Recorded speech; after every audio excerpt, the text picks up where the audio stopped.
राधे जय जय माधव जय जय राधे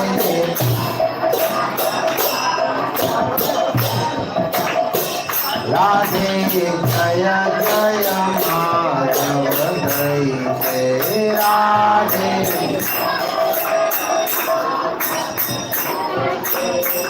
गोकुल तरुणी मंगलमयी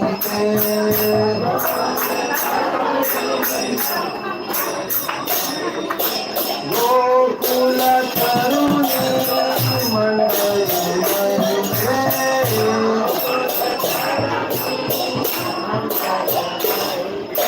राधे जय जय माधव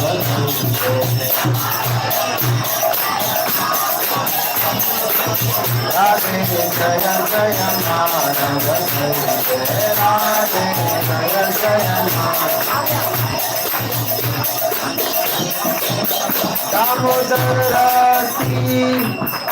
दामोदर राती वरदन वेश हरि मुकुट वृंदावित दामोदर राती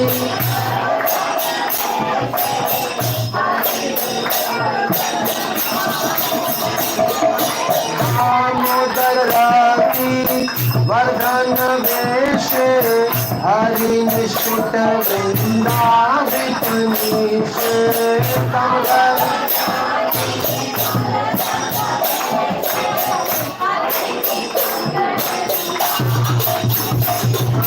राधे जय जय माधव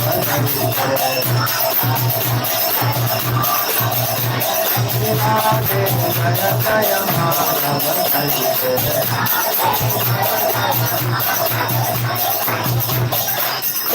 भानुदादी नव शशि लेके ललिता सखी गुण रमित विशाखे विश्वभानु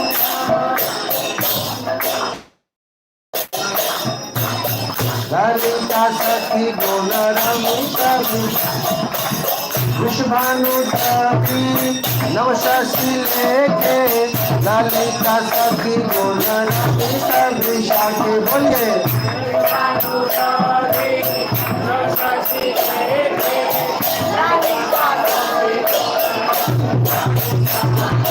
राधे जय जय माधव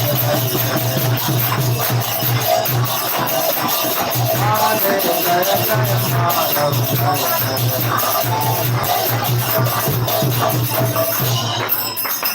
करुणा कुरुमयी करुणा भरीते कनक सनातन वर्णित चरिते करुणा कुरुमयी कनक सनातन वर्णित करुणा कुरुमयी करुणा भरीते कनक सनातन वर्णित चरिते करुणा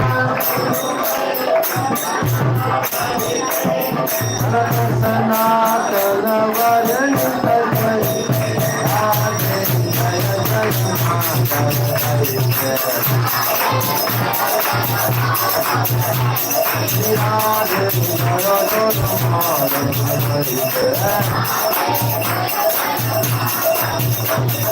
राधे श्री राधे जय श्री राधे जय राधे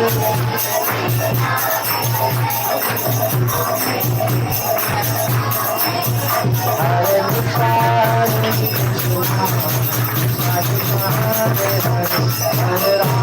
हरे राम राम राम हरे हरे हरे कृष्णा कृष्णा हरे हरे हरे राम हरे कृष्णा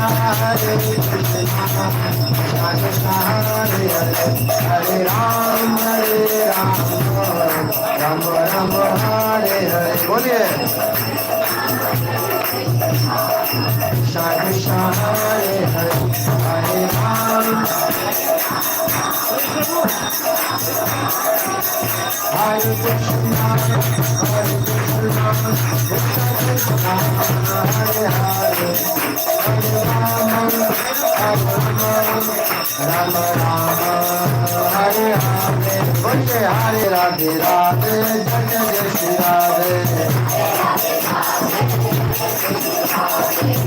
राधे राधे, जय जय श्री राधे, राधे राधे राधे, बसने वाली राधे, राधे राधे राधे, श्याम प्यारी राधे, राधे राधे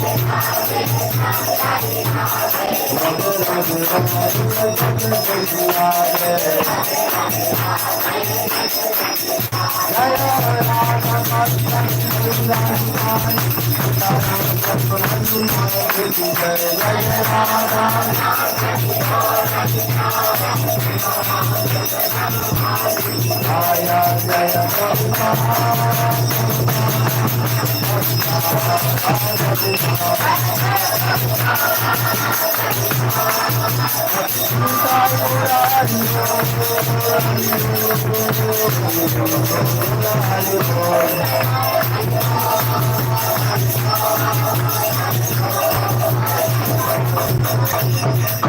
बोलो राधा रानी की, राधा अष्टमी महोत्सव की, श्रील प्रभुपाद की।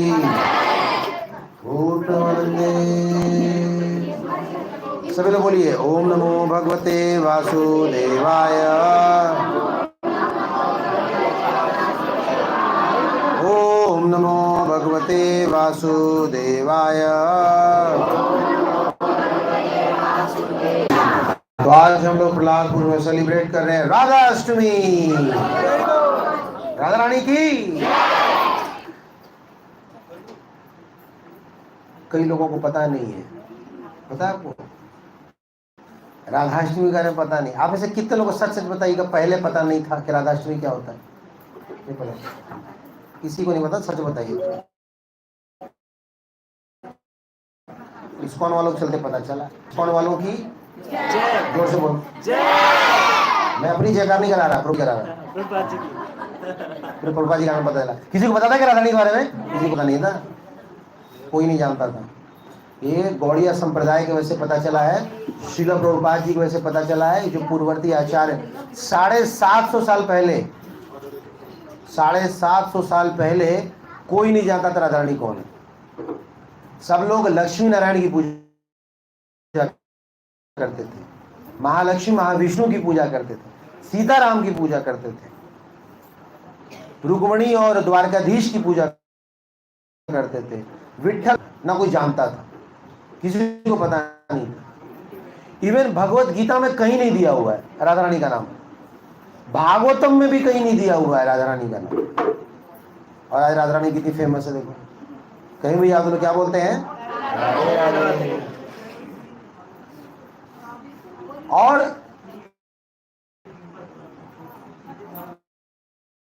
इनका तो रिलेशन भी ऐसा है ना, संसार नजर में हवा हवाई वाम भाग से राधा रानी प्रकट हुई। इसीलिए भगवान की जो शक्ति है हमेशा बाएं साइड। आपने देखा ना, माताएं हमेशा बाएं साइड फोटो खिंचवाती है, दाहिने तो नहीं खिंचवाती, बाएं खिंचवाती। तो शक्ति हमेशा किधर होती है? बाएं साइड, लेफ्ट हैंड में शक्ति। दो विभाजन में किया, एक बहिरंगा शक्ति और एक अंतरंगा शक्ति। अंतरंगा शक्ति की अधिष्ठात्री है राधा रानी, और बहिरंगा शक्ति की अधिष्ठात्री या मालकिन है दुर्गा जी। ये दुर्गा जी और कोई नहीं, राधा रानी ही है जो वो रूप धारण करती है। जैसे कृष्ण आदि पुरुष है, तो राधा रानी जो है वो आदि देवी है। भगवान ब्रह्मा जी कहते हैं गोविंदम आदि पुरुषम, तो उसी तरह राधा रानी जो आदि देवी है, एक्चुअली ये आदि देवी है राधा रानी। और जब कृष्ण अपना विस्तार करते राम जी के रूप में, तो वो सीता जी के रूप में आती है। फिर ये विस्तार करते महाविष्णु तो महालक्ष्मी, फिर वो विष्णु तो फिर लक्ष्मी, ऐसे करके एक्सपेंशन चलता है। लेकिन मूल तत्व जो है वो राधा रानी। ये हम इस्कॉन वाले से नहीं बोले, ये शास्त्रों में लिखा है, आप पढ़ लेना। ब्रह्मा जी से बड़ा कोई नहीं है इस संसार में, ब्रह्मा जी प्रथम पुरुष हैं संसार के, उन्होंने लिखा है गोविंदम आदि पुरुषम, और उनके समकक्ष राधा रानी। तो ये अंतरंगा शक्ति कौन है? राधा रानी। और बहिरंगा शक्ति कौन है? दुर्गा जी। एक्चुअली अंतरंगा बहिरंगा दोनों है राधा रानी ही, लेकिन राधा रानी एक विशेष रूप धारण करती है, उस विशेष रूप को दुर्गा जी का रूप कहते हैं। दुर्गा जी कौन है? हम बद्ध जीवों को जब सुधारने की जरूरत पड़ती है तो राधा रानी उस प्रकार का रूप धारण करती है, और जब प्रेम की जरूरत होती है तो राधा रानी स्वयं अपने रूप में रहती है। जैसे आप में से कितने लोगों ने अपने अपनी माता जी से पिटाई खाया है? सबने खाया। कभी कभी मम्मी एक विशेष रूप धारण करती हैं, देखा आपने? बांधी कमरिया से साड़ी, आई बेलन की बारी। तो जब हाथ में, जब साड़ी टाइट करके और जब हाथ में बेलन चिमटा लेती हैं तो वो भी माँ का एक रूप होता है, देखा है ना? तो बच्चे क्या कहते हैं? नहीं नहीं मम्मी तेरा ये वाला रूप अच्छा नहीं लगता, वही वाला रूप अच्छा है। तो राधा रानी जब मूल रूप में रहती है तो राधा रानी प्रेम के रूप में। आपने राधा रानी के हाथ में कोई अस्त्र शस्त्र देखा है? कोई तलवार, कोई तीर, कोई चक्र, कोई AK-47, 56, बम, गोला बारूद दुर्गा जी के हाथ में देखा है? भरपूर। त्रिशूल, भाला, तलवार, और तो और बाघ, शेर, बाघ सब साथ में। इसका मतलब क्या है? दुर्गा जी वो सुधारने वाली रूप है। तो हम सब जीवात्मा जब भोग की इच्छा करते हैं ना, किसी मेटेरियल डिजायर की इच्छा करते हैं, तब हमें दुर्गा जी के मार्गदर्शन में डाला जाता है। और जब हम भगवान की सेवा की इच्छा करते हैं तो हमें राधा रानी के मार्गदर्शन में डाला जाता है। बस यही अंतर है। जैसे ही आप भगवान को प्रसन्न करने के लिए कोई काम, जैसे आपने अभिषेक किया, किसकी खुशी के लिए किया? राधा रानी के लिए, भगवान खुशी के लिए किया, तब आपका फाइल किसके पास है? और वो कौन सी शक्ति है? और अभी यहां से जैसे चप्पल पहनोगे अपना ना, बाहर वाला, जैसे चप्पल पहन के उतरे और बाएं लिए, जो तिराहे पे हुआ है ना गोलगप्पे वाला, वहां जाके जीभ लपलपाता है ना, तब किसके अंडर में है? खा ना लायक, तू खा, तेरे को ही पता चलेगा। और खाते ही उसको उल्टी, दस्त, पेट में मरोड़न, ये दुर्गा जी है। मरोड़न क्या? दुर्गा जी मरोड़ रही है। बड़ा तू ना लायक, वहां से भाग के यहाँ पे आया था, वहाँ कथा चल रही है, अब तू भाग के यहाँ पे मोमोज चोचोस खाने आया है। तो दुर्गा जी क्या करती है? थप्पड़ मारती। जैसे बच्चा नाली में गिर जाता है तो मम्मी सबसे पहले क्या करती है? पहले तो उठा के कुटाई करती है, बाद में धुलाई सफाई करती है, फिर नए कपड़े पहनाए जाते हैं, पाउडर शाउडर लगाया जाता है, फिर सेंट लगा के फिर पिताजी के गोद में। ये दुर्गा जी का काम है। दुर्गा जी इसीलिए ज़्यादा फेमस है। राधा रानी का मंदिर देखा आपने कहीं पे? प्रहलादपुर में? यहाँ दिखाई नहीं दिया आपको? यहाँ छोड़ के कहीं देखा आपने? कहीं नहीं देखोगे दुर्गा जी का, राधा रानी का मंदिर। कृष्ण का मंदिर भी दिखाई नहीं देगा। तो राधा रानी का मंदिर दिखाई नहीं देता क्योंकि ये भौतिक इच्छाएं पूरी नहीं करती है। ये कौन सी इच्छा पूरी करती है? आध्यात्मिक इच्छा। जो भगवान की शुद्ध भक्ति है वो ये पूरा करती है। और जितनी भौतिक इच्छाएं है ना, सुख संपत्ति घर आवे, कष्ट मिटे तन का, अब ये सब जो गाते हैं ना, इसका मतलब कितने मतलबी है देखो, कि सुख संपत्ति घर आवे, अच्छा शरीर का कष्ट भी मिट जाए ताकि हम भोगें। तो भगवान यहाँ बुद्धू बैठे हैं, तो समझ नहीं रहे। तो वो क्या करेंगे? आपको देंगे, और ऐसा देंगे ना, ऐसा देंगे कि जिंदगी में दोबारा नहीं मांगो। ये दुर्गा जी का काम है। दुर्गा जी, शिव जी यही करते हैं, बोलते हैं मांग बेटा, तू मांग, और हम पहुंच जाते हैं मांगने के लिए, और वो देते हैं। और ऐसा देंगे ना कि कान पकड़ लो कि ना बाप, अब मेरी मैया, अब नहीं मांगूंगा कभी।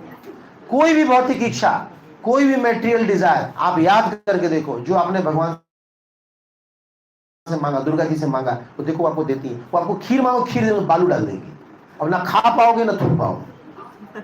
भौतिक इच्छाएं ऐसी होती है। जैसे मैं आपको कुछ उदाहरण बताता हूँ। कभी कभी जहाज देखे कई लोगों का मन करता है जहाज पे उड़े हम भी। अब हम लोग तो थलचर है, जमीन में रहने वाले, अब मन कर रहा है खेचर बनने का, आकाश में उड़ने का। अब खुदा ना खास्ता किस दिन चढ़ने का मौका मिल गया तो जब तक चढ़ते नहीं है तभी तक मजा होता है। अब एक बार जब बैठ गए और दरवाजा बंद हो गया ना, नमस्ते नरसिंहाय, और जब रेंगना चालू होता है ना तो हाथ पैर कांपने लगता है। हंसते हैं लेकिन डर से।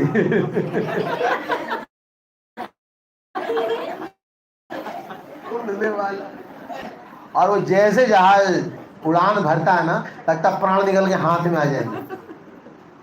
उस समय तक भी थोड़ा बहुत मजा आता है, लेकिन जब ये प्लेन आकाश में जब घुस जाता है, अब वो बेचारा बोर होना शुरू हो जाता है। परेशान हो जाओगे ना, लास्ट में भगवान उतार दो, उतार दो भगवान, उतार दो। करे कब तक उसमें बैठे रहेंगे, उतार दो भगवान। घुटन अच्छा नहीं लगता। अगर आपकी 2-4 घंटे की फ्लाइट हो जाए ना, आपका दिमाग खराब होगा।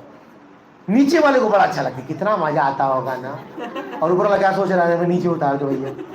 जिसकी यूएस यूके की फ्लाइट है, 15-16 घंटे की फ्लाइट होती है, पक जाते हैं, दिमाग खराब हो जाता है। उतरो तो वो उससे पूछो बड़ा मजा आया होगा, चोड़ा मजा आया, माथा खराब हो गया, कान खराब, कमर खराब हो गया मेरा। तो दूर से अच्छा लगता है वो सब।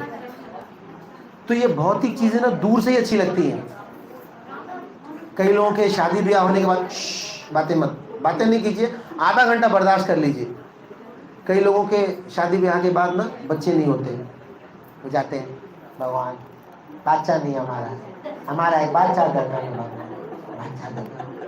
2-4 साल तपस्या किया, तब घर में उनकी किलकारियाँ कुछ बच्चे आए। अब बच्चे तो बदमाशी करेंगी, अब बदमाशी कर करके पका देते हैं। तो उसके बाद माँ क्या बोलती है, तू मर क्यों नहीं जाता, नाला कहीं गया नहीं। कोई माँ बाप शायद ही कभी ऐसा हो कि एक बार ना बोला, ना लायक एक उठा कर पटक देंगे तेरे को। उब जाते हैं, उससे परेशान हो जाते हैं। और दिन भर मम्मी भूख लगी है, मम्मी खा, अरे तो मुझे खा ले। अब कितना परेशान होते हैं। जिस इच्छा को आप इतना हाई डिजायर रखे थे, आप मांगे थे, आज आपके लिए जी का जंजाल हो गया। फिर कान पकड़ते हैं, भगवान ये नालायक है सही, जा यार तू दफा, तू स्कूल हो जा, भाग जाए यहाँ से। स्कूल जाने के बाद जो सुकून मिलता है ना, चलो कम से कम 5-6 घंटे खून तो नहीं पिएगा। अच्छे होते हैं लेकिन दिमाग ही बहुत खराब करते, उब जाते हैं लोग, नहीं उब जाते हैं। हमारे पहचान की एक माता जी हैं, इकलौता 2 बेटा है। बड़ा वाला को तो हमने मायका छोड़ दिया है, उनका दिमाग खराब करता रहता, एक को तो छोड़ दिया। अब दूसरा बेटा जो हुआ है, वो दिन भर पापू जी पापू जी पापू जी, वो हम लोग से मिला था तो दिन भर पापू जी करता रहता, पापू जी। उसकी माँ बोलती तू भाग जा, तू प्रभु जी के पास, नालायक कहीं का, खाता हमारा दिन भर पापू जी करता रहता है। मम्मी पापा बोलता भी तो थोड़ा अच्छा लगता, दिन भर पापू जी बोलता रहता है। तो भौतिक संसार की कोई भी चीज हो ना, आप उब जाओगे। कई लोगों को शादी करना बड़ा अच्छा लगता है, जिसकी शादी नहीं होती है ना, हमारी शादी करा दो जी, शादी करा दो। 2-4 साल के बाद ना, ये भगवान कहाँ फंस गए। अरे पहले ही बढ़िया था, पंछी बनूं, हाँ उड़ते फिरूं मस्त गगन में, अब हो गया मस्त गगन, खत्म हो गई आजादी। तो वो लोग उससे भी उब जाते हैं। कई लोग गाड़ी खरीदते हैं बड़ा शौक से, गाड़ी खरीदेंगे, गाड़ी चलाएंगे, ये करेंगे वो करेंगे, और उसके बाद जब गाड़ी खून पीना चालू करती है ना, तो लोगों को हेडेक हो जाता है, ये हमने कहाँ से ले लिया। तो इस भौतिक संसार में ऐसी कोई भी चीज नहीं है जिसको आप ये देख करके कह सकते हैं नहीं प्रभु जी हम इससे बहुत खुश हैं। कुछ भी ऐसा नहीं संसार में जो आपको खुशी दे। तो जब हम ऐसी भोग की इच्छाओं को रखते हैं तो माया देवी या दुर्गा देवी फ्रस्ट्रेट करने का काम करती हैं। वो ऐसी व्यवस्था कर देंगी ना कि आप लास्ट में क्या बोलोगे, अब नहीं चाहिए मुझे। जैसे कई लोगों को पैसों का बड़ा शौक होता है, पैसा चाहिए, पैसा पैसा पैसा पैसा पैसा पैसा पैसा पैसा पैसा, और एक समय के बाद इतने पैसे आ जाते हैं उसका जीना काल हो जाता है, परेशान हो जाता है। कोई जाएगा बोलेगा भाई साहब 1 लाख रुपए दे दो, पैसे कहाँ है, घमंड हो गया तुझे, मरेगा, मेरा श्राप है तेरे को, ले फालतू के मिल गया श्राप। एक मेरे पहचान का लड़का है, बेचारे की बड़ी अच्छी जगह जॉब लग गई, गजटेड ऑफिसर बन गया वो, तो कुछ लोग उसके अप्रोच किए गांव वाले, बेटा तुम तो गजेटेड ऑफिसर बन गए। गजेटेड ऑफिसर तो अपने बावर्ची वगैरह भी रखते हैं, हमारे गांव का बेटा है इसको रख लो बावर्ची में, कुछ दिन बावर्ची रहेगा, तुम्हारा ट्रांसफर होगा, बाद में इसकी नौकरी पक्की हो जाएगी। नहीं नहीं हम ऐसा नहीं कर सकते, ये होता है वो होता है ऐसा होता है। फिर क्या था, उसको शराब देने लगा, उसको गाली देने लगा, बहुत तो नौकरी वाला हुआ है, बहुत तो पैसे, हाँ तो बड़ा पोजीशन हो गया, अरे तू तो पछताएगा, तू तो रोएगा, ये करेगा वो कह रहा है यार बेकार ही है नौकरी लगी मेरी। तो कभी कभी अच्छी नौकरी, अच्छी छोकरी, अच्छा पैसा, अच्छा घर, अच्छी गाड़ी हेडेक हो जाता है। जिसके पास नहीं है ना उसको लग रहा है अरे क्या बात कर रहे हैं प्रभु जी, एक बार दिलवाओ ना मैं बताता हूँ। पर जिसको मिल गया है ना उसका जीना काल हो गया। एक हम आपको स्टोरी सुनाते हैं। एक बार एक हस्बैंड वाइफ बड़े खुश रहते थे, दोनों हरे राम हरे कृष्ण जपते थे, माला करते थे, उनके जीवन में कोई प्रॉब्लम नहीं थी, मस्त रहते थे। तो अकबर का शासन था, अकबर बीरबल का। तो एक दिन अकबर ने बीरबल को कहा कि यार बीरबल एक बात बताओ, मेरे पास सब कुछ है, सब कुछ है, मेरे किसी की कमी नहीं है, मैं बादशाह हूं, लेकिन फिर भी मैं इतना उदास परेशान क्यों रहता हूं। तो बीरबल बहुत तेज था, तो बोला कि जहां बना उसका कारण ये है कि आप 99 के चक्कर में। तो 99 के चक्कर ये क्या होता है। तो बीरबल ना सारा जवाब एक साथ नहीं देते थे, थोड़ा रुक के बताते। बोले सर मैं आपको ना एग्जाम्पल के साथ बताऊंगा। तो नहीं है ना, बोले फिर 99 के चक्कर, ये है क्या 99 के चक्कर। बोले सर बताऊंगा ना, आपको बताऊंगा। कुछ दिनों के बाद क्या हुआ, वो जो हस्बैंड वाइफ रहते थे उसके घर के बाहर सुबह सुबह जब उठे ना तो एक पोटली दिखाई दिया, ऐसा पोटली दिखाई दिया। तो इसके अंदर तो ऐसा माला होती है, उसके अंदर माला नहीं था, पता क्या था, सोने की अशरफियां थी, सोने के सिक्के थे। अब उसकी वाइफ उठी 97, अब उसके हस्बैंड आए, वो भी गिनती किए, दोनों सिक्का रगड़ रगड़ थे, हो सकता चिपक गया हम। अभी भी कितने थे, अब दोनों को टेंशन हो गई 99 क्यों है यार। तो फिर उसके हस्बैंड ने क्या बोला, चलो कोई चिंता मत करो, मैं ऐसा करता हूँ ना, मैं कुछ दिनों के लिए शहर चला जाता हूँ, वहाँ कुछ काम कर लेंगे और थोड़ी मेहनत करेंगे, एक सिक्का मिल जाएगा, बस सिक्के को लेकर मिला देंगे और हमारे कितने हो जाएंगे 100। अब न किसी को बोलने बनेगा कि मैं 100 सोने के सिक्कों का मालिक हूँ। जैसे मान लो किसी कोई आपसे पूछे आपकी कितनी सैलरी है और आप बोलो 99,999, बड़ा अजीब लगता है। क्या बोलना अच्छा लगेगा, 1 लाख, ये है कोई नंबर। 99,999 रुपये, ये कैसी सैलरी है, ये तो कोई सेल का रेट लग रहा है। तो उसको लगा 99 सिक्कों का मालिक से अच्छा है कि 100 सिक्कों का मालिक बने। तो गया शहर में नौकरी करने। अब नौकरी करने जब गया तो वहां सेठ जी ने क्या कहा, ठीक है तुम्हें सोने का सिक्का चाहिए तो तुम्हें करना क्या है, इस बोरी को यहां से उठा करके वहां रखना है, बस 1 सप्ताह करो 1 सोने का सिक्का मिल जाएगा। ठीक है, वो यहां से उठा के रखना शुरू किया। ऐसे करते करते 1 सप्ताह बीत गया और उसको 1 सोने का सिक्का मिल गया। अभी बड़ा खुश, चलो जी अब 100 सिक्का हो गया। वापस आया घर पे, उस सिक्के में मिला दिया और फिर गिनती करना शुरू किया, 1 2 3 4 5 6 7 8 9 10 11। फिर गिनती किया, इस बार हो गया 98। मैंने कमाल है यार, पिछले बार 99 था, इस बार तो 98 हो गया। तो बड़ा नाराज हुआ, उसने पत्नी को बुलाया, अरे भाग्यवान ये बात बताओ यार, ये पिछली बार 99 था 98 कैसे हो गया। तो कह रही तुम उधर चले गए थे, एक दिन बिल्लू आइसक्रीम के लिए नाराज हो गया था, तो मैंने से इसमें से क्या किया ना कि 2 सिक्के जो है निकाल करके। तो कहा कि अरे बात बताओ, मैं तो मेहनत करो, तुमने सिक्के निकाल लिए। तो उसकी पत्नी कह रही क्या तुम मेरे लिए 1 सिक्का और नहीं ला सकते, मैंने 2 सिक्के और नहीं ला सकते, इस बार 2 ले आ दो, 1 ले आए हो तो 2 भी तो ला सकते हो, नहीं ला सकते मेरे लिए। और बेचारा क्या करे, ले आ सकता हूँ। फिर गया सेठ जी के पास, बोले सेठ जी इस बार 2 सोने के सिक्के चाहिए। तो बोला कि बेटा फिर तो ये बोरी सुबह शाम उठानी होगी, मैंने दोनों टाइम, दिन रात दोनों टाइम उठाना पड़ेगा। अब वो दिन में भी उठाता और रात में भी उठाता, और क्या करता, यहाँ से उठा के वहां रखता। इतने में अकबर बीरबल आए और बीरबल ने अकबर को कहा कि जहां बना ये व्यक्ति अब 99 के चक्कर में पड़ गया, अब इसके जीवन में दोबारा खुशियां नहीं है। इसी को क्या कहते हैं, कौन सा चक्कर। इसका मतलब क्या हुआ इस कहानी का, कि जो प्राप्त है पर्याप्त है, उसमें व्यक्ति को खुश रहना चाहिए। लेकिन लोग क्या सोचते हैं कि नहीं ये मेरे पास जो है वो तो ठीक है, अभी 1 BHK है ना 2 BHK होना चाहिए, अभी 2 BHK है ना 3 BHK होना चाहिए।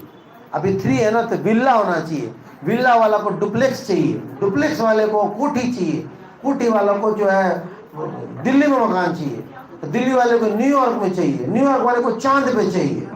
अब कोई संतुष्ट नहीं है। चांद वाला भी सोच रहा होगा यहाँ कहाँ जाए हम, यहाँ से सूरज पे चलो। कोई व्यक्ति बोल दे कि हाँ जी मैं संतुष्ट हूं, मुझे कहीं नहीं चाहिए, नहीं। तो ये जो भौतिक इच्छाएं होती हैं, ये माया देवी जो है सिर्फ फंसा के रखती है। लेकिन इसके विपरीत जो राधा रानी के भक्त होते हैं, जो डिवोटी होते हैं, वो क्या होते हैं? बड़े शांत होते हैं, सभ्य होते हैं और सुशील होते हैं। वो कभी परेशान नहीं होते क्योंकि भगवान की भक्ति करते हैं। इसलिए क्या कहते हैं, बोलिए, भुक्ति मुक्ति सिद्धि गामी सकले अशांत, भुक्ति मुक्ति सिद्धि गामी सकल अशांत, कृष्ण भक्त निष्काम अतएव शांत। तो निष्काम का मतलब क्या है?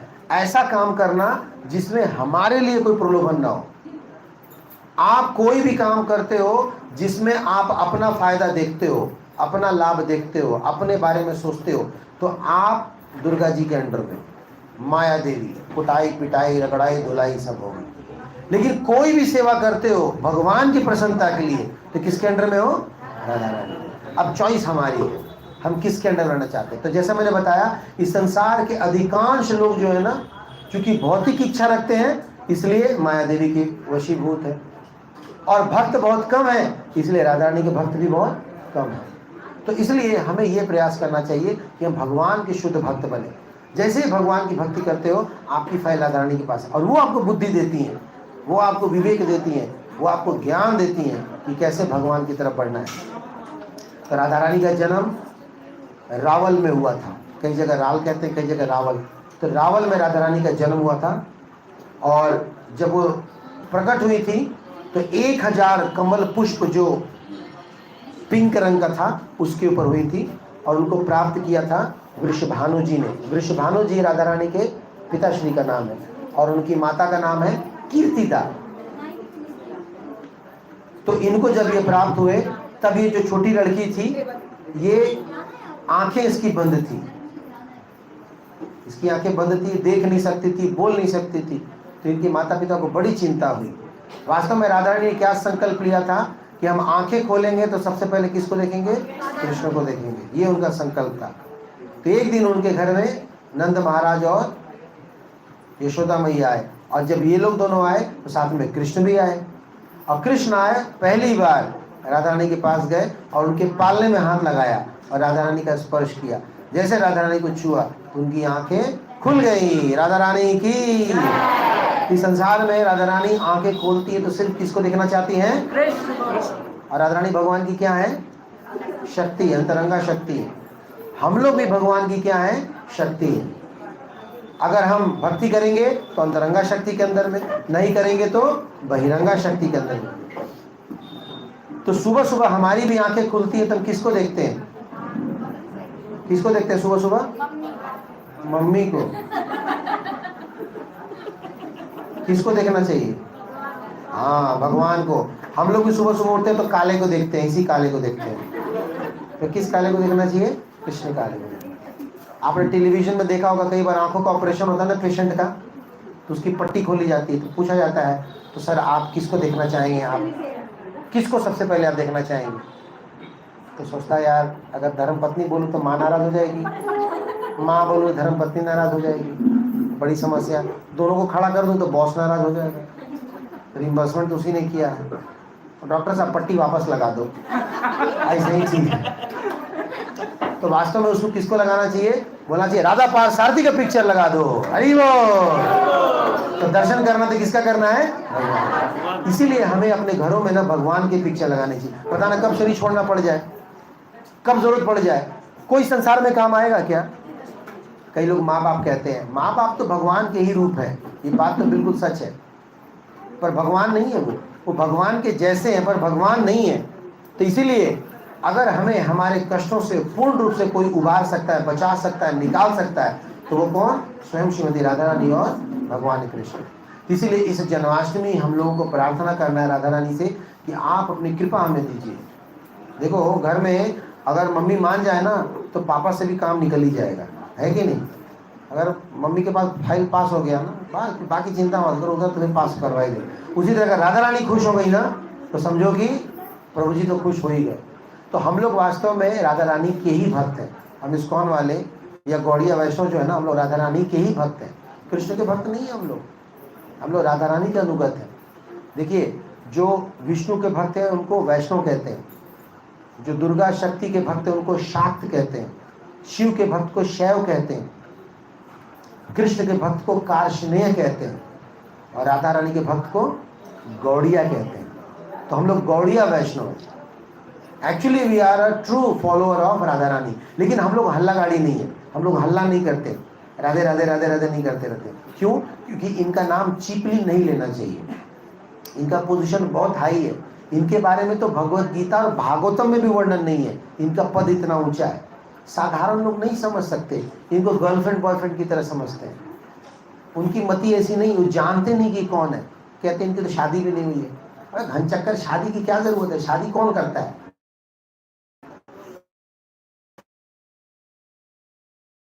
शादी एक नियम है, शादी जो बद्ध जीव होते हैं, हम जैसे लोगों के लिए होता है, भौतिक संसार वालों के लिए होता है। भगवान के लिए क्या जरूरत है? और दूसरी बात, वो तो उनकी अपनी शक्ति है। अब मान लो मैं अपनी शक्ति से इस माला को उठा रहा हूँ, तो क्या बोलूंगा? मैं अपनी शक्ति, शादी, मेरी शक्ति तो मेरी साथी है, तो शादी करने की क्या जरूरत है?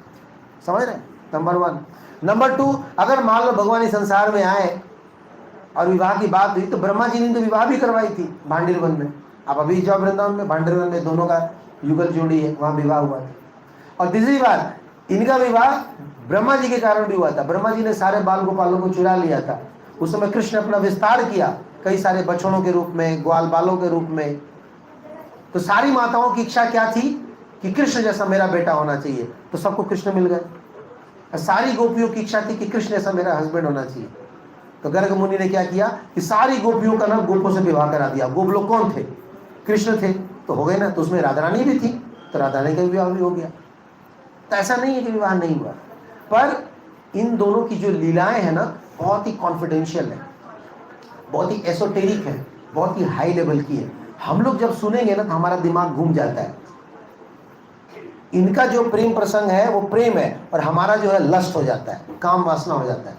इसलिए रास लीला या इनकी अंतरंग लीलाओं को नहीं सुनना चाहिए, कम से कम तब तक जब तक हम शुद्ध भक्त नहीं बने। मन में विकार उत्पन्न होते हैं।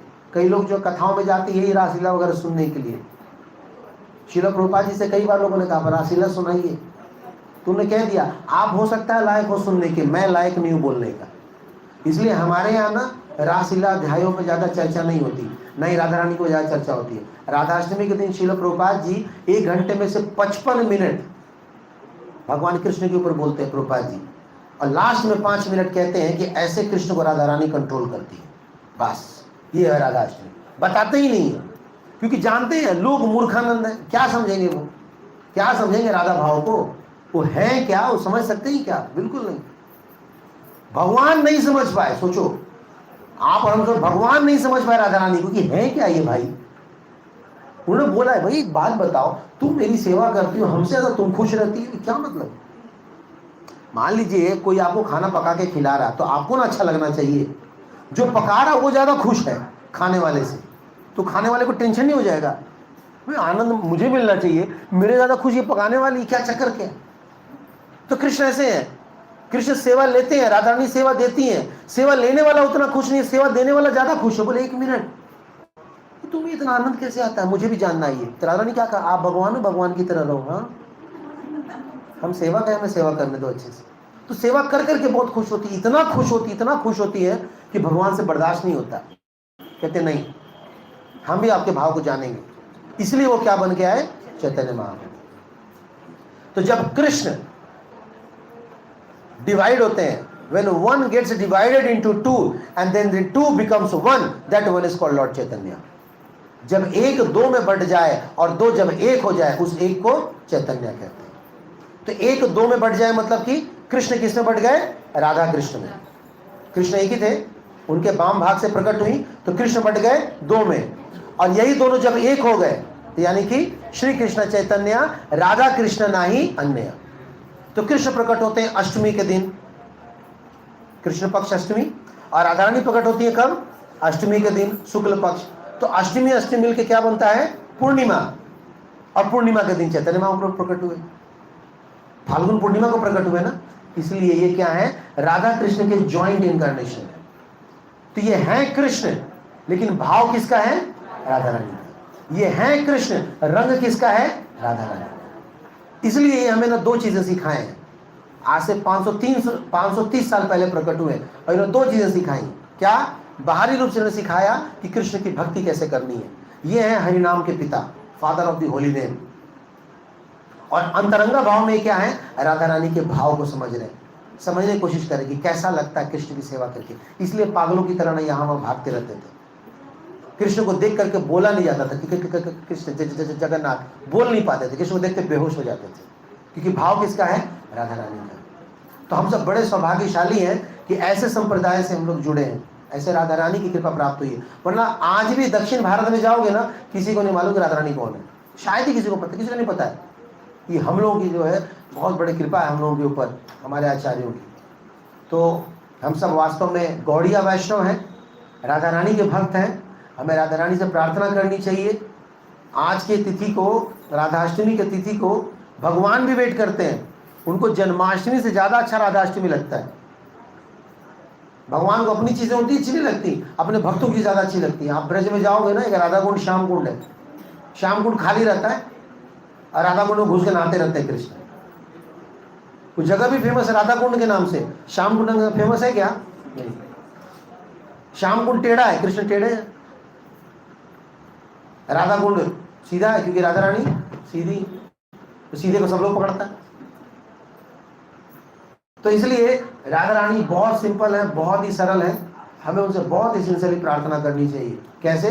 दो तरीकों से। एक, हम उनको सेवा करके प्रसन्न कर सकते हैं, और दूसरा हरि नाम लेके, हरे कृष्णा कृष्णा कृष्णा हरे हरे, हरे राम राम राम। बोलो राधा रानी की, राधा अष्टमी की, श्रील प्रभुपाद की।